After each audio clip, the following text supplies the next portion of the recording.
Hello students, स्वागत है आपका मेरे यूट्यूब चैनल पर। और आज हम लोग मैट्रिक की जो एग्ज़ामिनेशन हुई है उसमें फर्स्ट सिटिंग के साइंस के ऑब्जेक्टिव प्रश्नों का सही उत्तर को देख रहे हैं। ये सारे उत्तर बिल्कुल सही हैं। आपको मैं एक बात बता देना चाहूँगा कि अगर आपने मेरे चैनल को सब्सक्राइब नहीं किया तो कृपया मेरे चैनल को सब्सक्राइब कर लें एवं अपने दोस्तों के बीच इसे शेयर करें ताकि वो भी अपने आंसर की का मिलान कर सकें।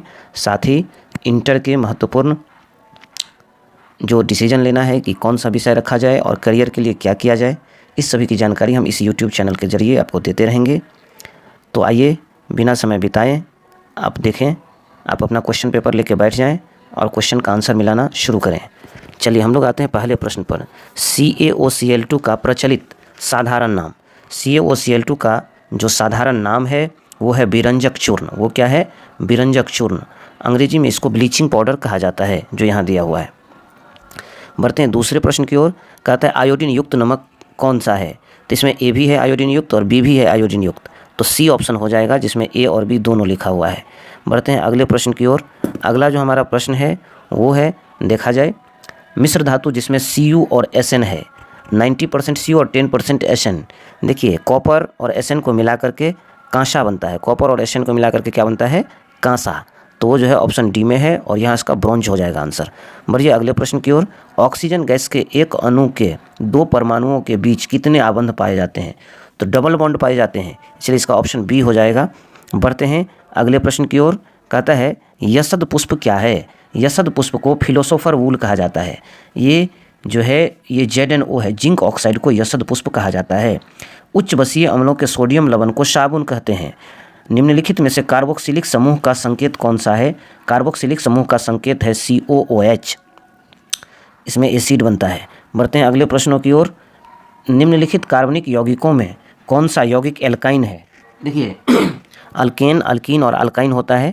तो अल्काइन में ट्रिपल बॉन्ड होती है और वो होती है किसमें? एसिटिलीन में। किसमें होती है? एसिटिलीन में।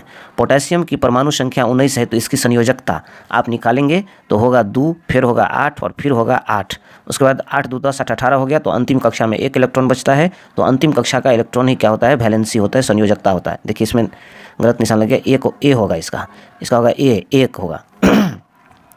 बढ़ते हैं आगे। अल्केन का सामान्य सूत्र। देखिए अल्केन का सामान्य सूत्र होता है CnH2n+2। ऑप्शन बी होगा इसका, CnH2n+2। ये जो है अल्कीन का है, ये जो है अल्काइन का है। आपका यहाँ अल्केन पूछा है, जो बी नंबर होगा CnH2n+2। बढ़ते हैं अगले प्रश्न की ओर। अगला हमारा प्रश्न है फ्लोरीन की परमाणु संख्या क्या है? तो फ्लोरीन की परमाणु संख्या 9 है। फ्लोरीन की परमाणु संख्या 9 है। कोई विलयन लाल लिटमस को नीला कर देता है। देखिए लाल लिटमस को नीला करता है क्षार। लाल लिटमस को नीला करता है क्षार, और क्षार का pH मान 7 से अधिक होता है, तो ऑप्शन बी होगा सही आपका। ऑक्सीजन का परमाणु भार क्या है? ऑक्सीजन का परमाणु भार जो होता है वो होता है 15.999, तो लगभग 16 हो गया ये, तो इसका ऑप्शन सी होगा उत्तर।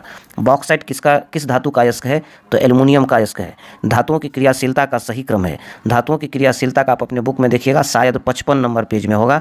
धातु की क्रियाशीलता, इसमें जो बढ़ते सबसे अधिक क्रियाशील सोडियम है, उसके बाद मैग्नीशियम, उसके बाद जिंक, उसके बाद कॉपर। तो इस तरह से ऑप्शन डी आपका सही हो जाएगा। Fe2O3+2Al। देखिए इसमें से Al जो है O3 के साथ रिएक्शन कर लिया है, O3 के साथ, तो ये एक बार विस्थापन हुआ, इसलिए इसको विस्थापन अभिक्रिया कहेंगे, और विस्थापन अभिक्रिया माने सी हुआ उत्तर। बढ़ते हैं अगले प्रश्न की ओर। अगला हमारा प्रश्न है कार्बन हाइड्रोजन से संयोग करके क्या बनाता है? कार्बन हाइड्रोजन से संयोग करके हाइड्रोकार्बन बनाता है। बोरोन और एल्युमिनियम आवर्त सारणी के किस वर्ग के तत्व हैं? बोरोन और एल्युमिनियम जब आप आवर्त सारणी देखेंगे तो ये 13वें वर्ग के सदस्य हैं। अगला है मूत्र का पीला रंग किस वर्णक के कारण होता है? तो मूत्र का पीला रंग यूरोक्रोम के कारण होता है। बाघ कौन सा उपभोक्ता है? बाघ जो है तृतीय पोषी स्तर का उपभोक्ता है। अगला है पित्त रस का स्राव होता है, लीवर से होता है, यकृत से। ऑप्शन बी सही होगा इसका। बढ़ते हैं आगे। मनुष्य, बिल्ली और चमगादड़ के अग्रपाद, मनुष्य, बिल्ली और चमगादड़ के जो अग्रपाद होते हैं उसको कहा जाता है समजात अंग, उसको कहा जाता है। बढ़ते हैं अगले प्रश्न की ओर। निम्नांकित में से कौन पुनरुद्ध भवन का उदाहरण है? पुनरुद्ध भवन में हाइड्रा और प्लेनेरिया दोनों आता है, तो यहाँ ऑप्शन ए हो जाएगा आपका हाइड्रा। उसके बाद आ जाता है किसी जीव की जीनी संरचना क्या कहलाती है? तो उसको जीनोटाइप कहा जाता है। ऑप्शन ए होगा इसका सही। बढ़ते हैं अगले प्रश्न की ओर। किस दर्पण की फोकस दूरी चिन्हों की परिपाटी के अनुसार ऋणात्मक मानी जाती है? तो इसमें जो होगा ऋणात्मक माने जाने वाला होगा अवतल दर्पण।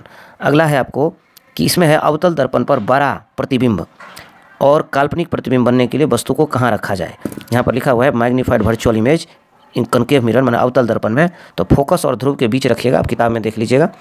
फोकस और ध्रुव के बीच रखने से इसका बड़ा होगा और काल्पनिक प्रतिबिंब बनेगा। इसका उत्तर ए होगा। बढ़ते हैं अगले प्रश्न की ओर।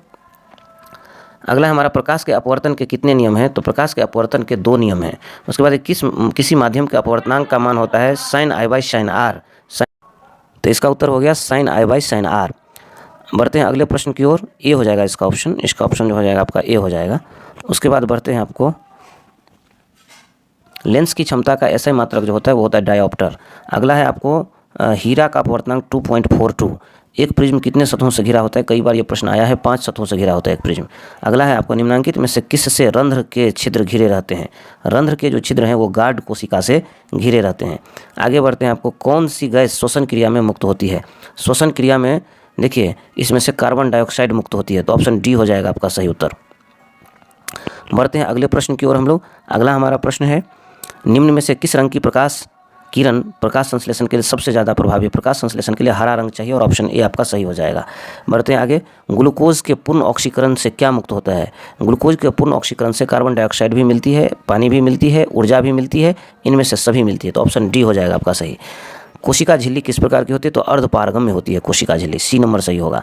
एटीपी का विस्तारित रूप है एडोनोसिन ट्राइफॉस्फेट, सी नंबर सही हो जाएगा, एडोनोसिन ट्राइफॉस्फेट। बढ़ते हैं अगले प्रश्न की ओर। स्टार्च की उपस्थिति की जांच के लिए किस विलयन का उपयोग होता है? स्टार्च की उपस्थिति की जांच करने के लिए आपको आयोडीन के विलयन का उपयोग होता है। प्रकाश संश्लेषण की दर निम्न में से किन कारकों पर निर्भर करती है? प्रकाश संश्लेषण की दर जो है प्रकाश के गुण पर भी निर्भर करती है और प्रकाश की मात्रा पर भी, तो ए और बी दोनों हो जाएगा इसका। 41 नंबर पर चलिए। रक्त का रंग लाल किस प्रोटीन की उपस्थिति के कारण होता है? वो होता है आपको हीमोग्लोबिन की उपस्थिति के कारण। क्लोरोफिल वर्णक का रंग कैसा होता है? हरा होता है। दांत का कठोरतम भाग को इनामेल कहते हैं। बढ़ते हैं अगले प्रश्न की ओर।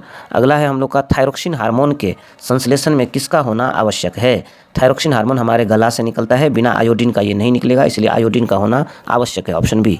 अपघटक का उदाहरण है, इसमें से अपघटक जो है वो कवक है, ऑप्शन बी। पृथ्वी पर ऊर्जा का मुख्य स्रोत सूर्य है। आगे बढ़ते हैं हम लोग। निम्नलिखित में से कौन पर्यावरण का हिस्सा है? पर्यावरण का हिस्सा इनमें से सभी है, वायुमंडल, जलमंडल, स्थल मंडल सभी है, डी नंबर होगा सही। एक वन पारिस्थितिकी तंत्र में कितने पोषी स्तर होते हैं? देखिए वन में, जहाँ तक बात है वन की, तो वन में 4 पोषी स्तर होते हैं। जैसे मान लीजिए पहले हो जाएगा आपको पौधा हो जाएगा, पौधा को आपको खरगोश खा लेगा, खरगोश या कीट खा लेगा इसको, कीट को जो है मेढक खा लेगा, मेढक को सांप खा लेगा, सांप को चील खा लेगा। इस तरह से 4 पोषक स्तर तक ये चलता है। निम्नलिखित में से कौन ऊर्जा का अनवीकरणीय स्रोत है? अनवीकरणीय मतलब जिससे पुनः प्राप्त नहीं किया जा सके। पेट्रोलियम होगा, क्योंकि पेट्रोलियम एक बार जलने के बाद दोबारा ये नहीं बनेगा। अगला है आपको जीवाश्म ईंधन की ऊर्जा का वास्तविक स्रोत है। जीवाश्म ईंधन की ऊर्जा का जो वास्तविक स्रोत है वो है जीवों या पेड़ पौधों का लाखों वर्ष तक, करोड़ों वर्ष तक जमीन के अंदर दब जाना, लेकिन इसमें से ये कोई नहीं है, तो उत्तर होगा इनमें से कोई नहीं। जो दहन कर उष्मा प्राप्त करते हैं उसको ईंधन कहा जाता है। उसको क्या कहा जाता है? ईंधन, ऑप्शन बी, उसको ईंधन कहा जाता है। अगला बढ़िए। यूरो 2 का संबंध है वायु प्रदूषण से। यूरो 2 का संबंध किससे है? वायु प्रदूषण से। श्वेत प्रकाश में वर्ण विक्षेपण प्रिज्म के द्वारा उत्पन्न होता है, ऑप्शन डी से। उसके बाद है आपको सौर ऊर्जा को सीधे विद्युत ऊर्जा में बदलने वाले यंत्र को सौर सेल कहते हैं। निम्नांकित में से कौन प्रबल क्षारक है? NaOH प्रबल क्षारक है, NaOH। उसके बाद है आपको ए नंबर होगा इसका। उसके बाद है आपको शुष्क बर्फ का रासायनिक सूत्र क्या होगा? शुष्क बर्फ को CO2 कहते हैं, कार्बन डाइऑक्साइड, तो बी होगा इसका। 57 नंबर में चलिए। फल पकाने वाला हार्मोन जो है वो है इसमें एथिलीन। फल पकाने वाला हार्मोन कौन सा है? एथिलीन, ए नंबर। गोबर छत्ता क्या है? एक ये जो है एक गोबर छत्ता जो है वो एक परजीवी है। गोबर छत्ता क्या है? एक परजीवी है। ओजोन का आणविक सूत्र जो होता है वो होता है O3। ओजोन का आणविक सूत्र क्या होता है आपका? O3। अगला है कवक में पोषण की कौन सी विधि है? तो कवक में पोषण की जो विधि है वो है आपको मृतजीवी। क्या है? मृतजीवी। बढ़ते हैं आगे। आगे हमारा पारिस्थितिक तंत्र में ऊर्जा का प्रवाह होता है, चक्रीय होता है पारिस्थितिक तंत्र में ऊर्जा का प्रभाव। उसके बाद प्रवाह। मानव हृदय में 4 कोष्ठक पाए जाते हैं। विकासीय दृष्टिकोण से हमारी किससे अधिक समानता है? तो चिंपैंजी से हमारी अधिक समानता है।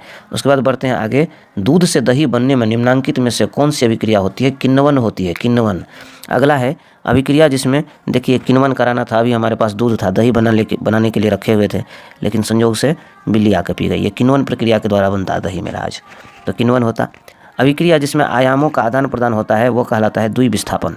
अगला है निम्नांकित में से कौन सा समीकरण संतुलित नहीं है? देखिए जो गौर से देखिएगा तो आपका ABC संतुलित है, केवल डी नंबर जो है संतुलित नहीं है, और यही आपका उत्तर होगा। किसी भी उदासीन विलयन का pH मान 7 होता है। निम्नांकित में से कौन प्राकृतिक सूचक है? तो हल्दी आपका प्राकृतिक सूचक है। बढ़िए अगले प्रश्न की ओर। धोबिया सोडा का रासायनिक सूत्र है Na2CO3 × 10H2O। निम्नांकित में से कौन सा विजातीय यौगिक है? प्लास्टर ऑफ पेरिस जो है वो विजातीय यौगिक है। सबसे कठोरतम पदार्थ जो है वो आपका हीरा है। सबसे कठोरतम पदार्थ हीरा है। निम्नांकित में से कौन सा आयन लाल लिटमस को नीला कर देगा? देखिए लाल लिटमस को नीला करता है क्षार, और क्षार को कहते हैं OH-। तो ऑप्शन बी हुआ आपका सही। इसके बाद है आपको निम्नांकित में से किस लेंस को अपसारी लेंस कहते हैं? उत्तल लेंस को अभिसारी कहते हैं, अवतल लेंस को अपसारी कहते हैं। तो अपसारी पूछा है तो अवतल होगा उत्तर। बढ़िए आगे अगला आपका है कि दृश्य प्रकाश में किस वर्ण का तरंगदैर्घ्य अधिकतम होता है? लाल रंग का तरंगदैर्घ्य सबसे अधिक होता है। प्रतिरोध का मान बढ़ाने के लिए प्रतिरोधकों को पार्श्वक्रम मतलब होता है श्रेणीक्रम मतलब सीरीज में जोड़ना चाहिए। ये नंबर सही होगा। 76 की ओर बढ़ते हैं। 76 है आपको किस उपकरण में प्लस और माइनस नहीं होता है? तो आप ध्यान दीजिए आपका जो वोल्ट मीटर है उसमें प्लस और माइनस नहीं होता है, और ये होगा आपका उत्तर वोल्ट मीटर।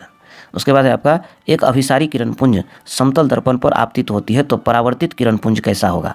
देखिए यदि किरणपुंज जो आपतित होती है वो अभिसारी होगा तो परावर्तित भी क्या होगा? अभिसारी ही होगा, और ऑप्शन बी आपका सही होगा। बढ़िए आगे 78 में है आपको चुंबकीय फ्लक्स का SI मात्रक वेबर होता है।